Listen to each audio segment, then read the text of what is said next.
மீசான் டிவியின் தமிழ் பேசும் உறவுகளை அன்போடு வரவேற்றுக் கொள்கிறோம்.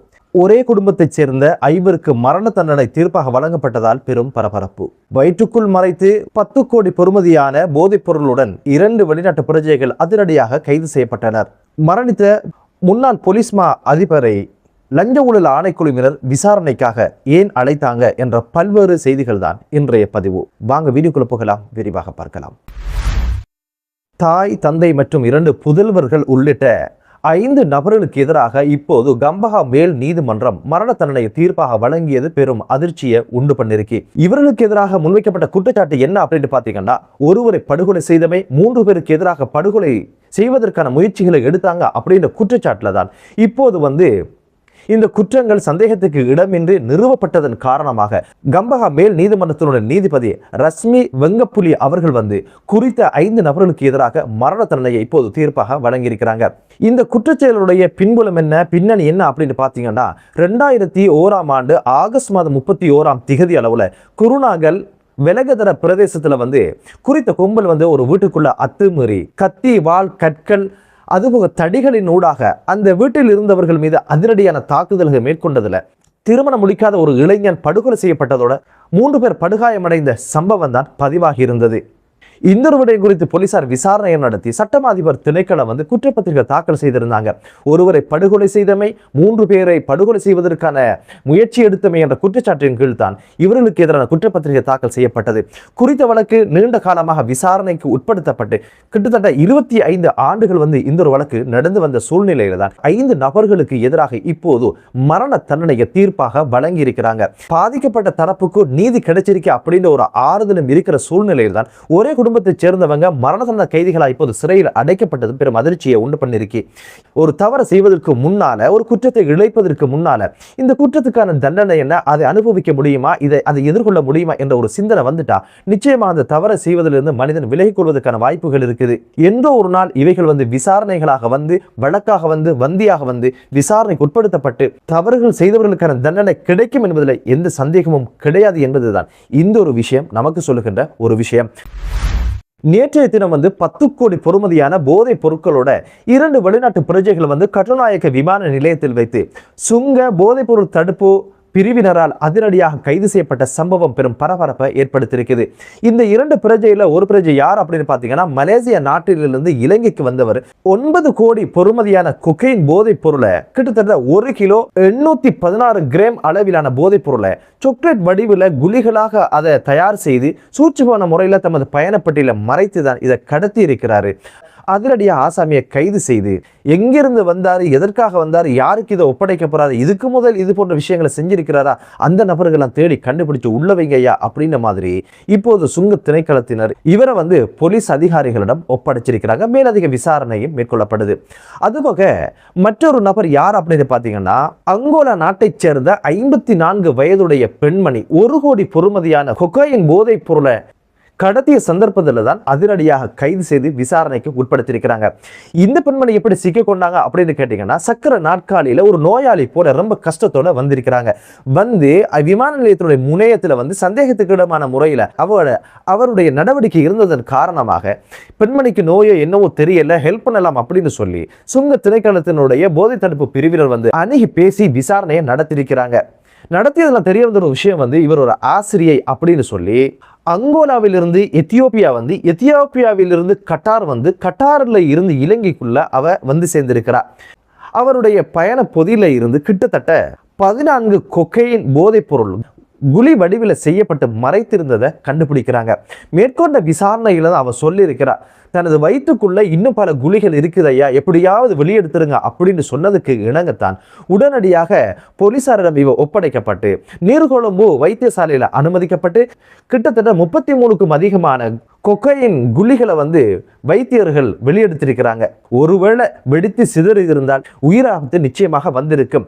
இதையெல்லாம் கருத்தில் கொள்ளாம தான் ஏதோ ஒரு பணம் சம்பாதிக்கணும் அப்படின்னு சொல்லி ஆசிரியையாக கடமையாற்றிய குறித்த பெண்மணி தான் அங்கோலா நாட்டில் இருந்து இலங்கைக்கு வந்திருக்கிறாங்க. இதுதான் முதல் தடவையா, இதுதான் இறுதி தடவையா, இதுக்கு முதல் வந்திருக்கிறாங்களா, இது போன்ற வியாபாரங்களில் ஈடுபட்டாங்களா, யாருக்கு இந்த போதைப் பொருட்களை இவங்க விநியோகம் செய்யறாங்க அப்படின்ற பல்வேறு விஷயங்களை நிச்சயமாக குறித்த போலீஸ் அதிகாரிகள் விசாரணையில கண்டுபிடிப்பாங்க. முன்னாள் போலீஸ் மா அதிபர் சிடி விக்ரமரத்ன அவங்களுடைய மரணம் கொலையா தற்கொலையா அப்படின்ற ஒரு விஷயம் இன்னும் மர்மமாக இருக்கிற சூழ்நிலையில அது தற்கொலையாக இருப்பதற்கான வாய்ப்புகள் அதிகம் அப்படின்ற ஒரு விஷயம் தான் சொல்லப்படுகின்ற இந்த சூழ்நிலையில விசாரணைகளும் துரிதப்படுத்தப்பட்டிருக்கு. என்னதான் இருந்தாலும் இப்போது முன்னாள் போலீஸ் மா அதிபர் சி.டி. விக்ரமரத்ன அவங்களுடைய இறுதி கிரிகைகள் நாளைய தினம் இடம்பெறும் அப்படின்ற ஒரு விஷயம் தான் உத்தியோகபூர்வமாக சொல்லப்பட்டிருக்கிறது. இந்த சூழ்நிலையில அஜித் தர்மபால் என்று சொல்லப்படுகின்ற யூடியூபர் அதிரடியான மற்றொரு கருத்தை சொல்லியிருக்கிறாங்க. மறைந்த முன்னாள் போலீஸ் மா அதிபரை லஞ்ச ஊழல் ஆணைக்குழுவினர் விசாரணை அழைத்திருந்தாங்க. எதற்காக லஞ்ச ஊழல் ஆணைக்குழுவினர் மறைந்த முன்னாள் போலீஸ் மா அதிபரை அழைச்சாங்க அப்படிங்கிற ஒரு விஷயத்தை அவர் சொல்லி இருக்கிறாரு. அது என்ன அப்படின்னு பாத்தீங்கன்னா, இவர் போலீஸ் மா அதிபராக இருந்த கால பகுதியில குண்டசாலையில இருக்கின்ற ரஜமகா விகாரையில மிக முக்கியமான பல கோடி பொறுமதியான கல் திருடப்படுதான். திருட்டு கும்பலை பலகொல்ல போலீசார் அதிரடியாக சுற்றி வளைப்பு நடத்தி கைது செய்யறாங்க. கைது செய்கின்ற சூழ்நிலையில குறித்த ஒரு சந்தேக நபருக்கு மேலிடத்திலிருந்து ஏதோ ஒரு போன்கள் வந்திருக்குது. அதுவும் சிசிடிவி கேமராக்கள் பதிவு செய்யப்பட்டிருக்குது. உடனடியாக இது மேலிடத்து விவகாரம் அப்படின்றதுனால யார் யாரோ சம்பந்தப்பட்டு இவர்களை காப்பாற்றுற பணிகளில் ஈடுபட்டிருக்காங்க. கண்டி டிவிஷனுக்கு பொறுப்பாக இருந்த எஸ்எஸ்பி ரத்நாயக்க இவங்களை விடுதலை செய்யணும் அப்படின்னு சொல்லி குறித்த போலீஸ் ஓவைசிக்கு அழுத்தம் கொடுத்ததாகவும், அந்த காலப்பகுதியில் பொதுமக்கள் பாதுகாப்பு அமைச்சராக இருந்த டிரான் அலஸ், அதுபோக போலீஸ் மா அதிபராக இருந்த சி.டி. விக்ரமரத்ன போன்றவங்க இந்த ஒரு விசாரணையை வழக்காக வந்துடக்கூடாது என்பதற்காக சிஐடிக்கு மாற்றுவதற்கான உத்தரவை பிறப்பிச்சாங்க. அந்த காலப்பகுதியில் சிஐடியினுடைய பிரதானியாக இருந்தது யார் அப்படின்னு பார்த்தீங்கன்னா பிரசாத் ரணசிங்க அவங்க.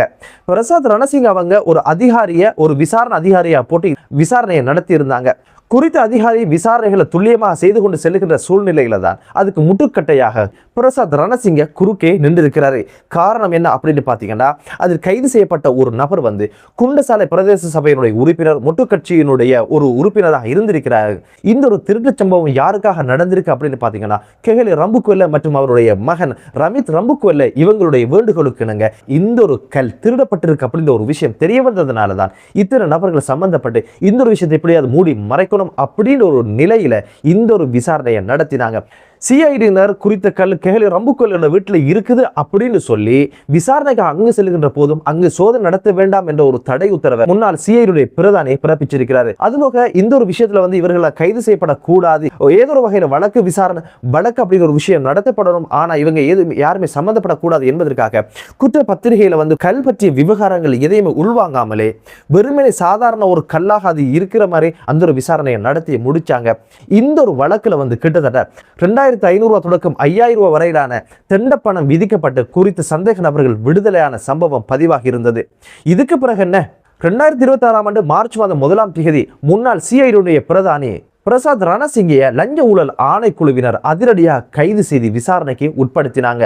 இந்த விசாரணை தொடங்குவதற்கான காரணம் என்ன அப்படின்னு பார்த்தீங்கன்னா, கெஹலி ரம்புக்வெல்ல சட்டவிரோதமாக சொத்து ஈட்டினார், சொத்துக்களை சேகரித்தார் அப்படின்ற ஒரு விஷயம் குறித்து லஞ்ச ஊழல் ஆணைக்குழுவினர் ஒரு வழக்கை தாக்கல் செஞ்சாங்க. ஆனா கெஹலி ரம்புக்வெல்ல தரப்புல என்ன சொல்லியிருக்கிறார் அப்படின்னு கேட்டீங்கன்னா, இந்த சொத்துக்கள் எல்லாம் ஈட்டுவதற்கு காரணமாக இருந்தது இரத்தினபுரியில ஒரு தொழில் அதிபருடைய தோட்டத்தை நான் கூலிக்கு பெற்று அதுல அகழ்வு பணிகள் மேற்கொள்ளப்பட்டு ஜம்பிசன் ஓஹோன்னு நடந்ததுனால தான் இந்த சொத்துக்களை ஈட்டினேன் அப்படின்ற ஒரு விஷயத்தை சொல்லி இருந்தாங்க. உடனடியாக லஞ்ச ஊழல் ஆணைக்குழுவினர் அந்த தோட்டத்தினுடைய உரிமையாளரான நிஹால் சிசிரைய விசாரணைக்கு உட்படுத்தினாங்க. அப்போ நிஹால் சிசிரை என்ன சொல்லியிருக்கிறார் அப்படின்னு பார்த்தீங்கன்னா, தோட்டம் விற்றது உண்மை, தோட்டத்தை வழங்கியது உண்மை, ஆனா ஓஹோன்னு சொல்ற அளவுக்கு அங்க அகழ்வு பணிகள் நடந்து வியாபாரம் நடந்ததாக இல்லை அப்படின்னு சொல்லியிருக்கிறாரு. உடனடியாக லஞ்ச ஊழல் ஆணைக்குழுவினர் சத்திய கடதாசை தாங்க அப்படின்னு சொல்லி குறித்த சத்திய கடதாசை பெறுவதற்கான டேட்டையும் கொடுத்திருக்கிறாங்க. ஆனா நிஹால் என்ன பண்ணினார் அப்படின்னு கேட்டீங்கன்னா, ஓஹோ அப்படின்னு சொல்லி வியாபாரம் நடந்தது, ஜெம் பிசினஸ் நடந்தது, அதனால பெரும் லாபங்களை கெஹலி ரம்புக்வெல்ல ஈட்டினார் அப்படின்னு சொல்லி அந்த பெல்ட்டியை அடிச்சு விட்டாரு. உடனடியாக என்ன பண்ணினாங்க, பரவாயில்ல நீங்க போங்க ஐயா போங்க அப்படின்னு சொல்லி அவரை அனுப்பி வச்சுட்டு இவங்க என்ன பண்ணினாங்க அப்படின்னு கேட்டீங்கன்னா, அந்த இடத்துல ஏதாவது மாணிக்க கற்கள் அகழ்வு பணிகள் நடந்ததா, அகழ்வு பணிகள் நடந்தால் அதில் மாணிக்க கற்கள் பெறப்பட்டதா என்ற ஒரு விஷயத்தை ரசாயன பகுப்பாய்வுக்கு உட்படுத்தியதுல அங்கு அகழ்வு பணிகள் நடந்ததாகவோ அங்கு மாணிக்க கற்கள் பெறப்பட்டதாக இருக்கிற எந்த ஆதாரம் இல்லை அப்படின்னு சொல்லி ஒரு அறிக்கை கிடைக்கப்பட்டதோட உடனடியாக நிஹால் மஹத்தியாவை அழைச்சி உடனடியாக கைது செய்து சிறைக்கு அனுப்பி வச்சாங்க. அதுக்கு பிற்பாடு அவர் பிணையில விடுதலையாக வீட்டுக்கு வந்தார். நிஹால் என்று சொல்லப்படுகின்ற வியாபாரி இந்த வழக்கு நடந்து கொண்டிருக்கின்ற சூழ்நிலையில அதிரடியாக லஞ்ச ஊழல் ஆணைக்குழுவுக்கு ஒரு கடிதத்தை அனுப்பி வச்சிருக்கிறாரு. நான் ரகசியமான ஒரு வாக்கு மூலம் லஞ்ச ஊழல் ஆணைக்குழுவுக்கு தரணும் அப்படின்னு சொல்லி உடனடியாக அதற்கான தேதி குறிப்பிடப்பட்டு அவரை அழைப்பதற்கான ஏற்பாடுகள் செய்திருந்த சூழ்நிலையில அதிரடியாக நிஹால் என்ற தொழிலதிபர் தனது வீட்டில் தற்கொலை செய்து தனது உயிரை மாய்த்து கொண்ட சம்பவமும் பதிவாகி இருக்கு. எனவே லஞ்ச ஊழல் ஆணைக்குழுவினர் முன்னாள் போலீஸ் அதிபராக இந்த சிடி விக்ரமரத்னையை விசாரணைக்கு அழைச்சிருந்தாங்க அப்படின்னு ஒரு விஷயத்தை தான் இப்போது அஜித் தர்மபாலா அவருடைய காணொலியில குறிப்பிட்டிருக்காங்க. இந்த ஒரு விசாரணை திசை திருப்பப்பட்டிருக்கலாம் என்ற கோணத்துல இவரிடம் வாக்குமூலம் பெறுவதற்கான ஒரு முயற்சியில லஞ்ச ஊழல் ஆணைக்குழுவினர் ஈடுபட்டிருக்கலாம் என்ற ஒரு விஷயமும் இப்போது பேசப்படுது. அடிக்கடி விசாரணை, சாட்சியம் அப்படி பல்வேறு விஷயங்கள் தன்னை சுற்றி நடக்கிறதுனால தானும் கைது செய்யப்படலாம் அப்படின்னு ஒரு அச்சம் இருந்ததோ என்னவோ என்ற சந்தேகமும் எழுந்திருக்கு. இறந்தவர் இறந்து போனாரு, எதற்காக இறந்தார் என்ற காரணங்கள் விசாரணைகள் ஊடாகத்தான் தெரிய வரும். பொறுத்திருந்து பார்க்கலாம். என்னதான் இருந்தாலும் லஞ்சம் இல்லாத, ஊழல் இல்லாத, சட்டம் ஒழுங்கை பேணுகின்ற, பாதுகாக்கின்ற நல்ல தேசம் உருவாகட்டும் என்ற ஒரு பிரார்த்தனையோடு மற்றொரு காணொலியிலே உங்கள் அனைவரையும் சந்திக்கும் வரை விடைபெறுகிறேன். நன்றி.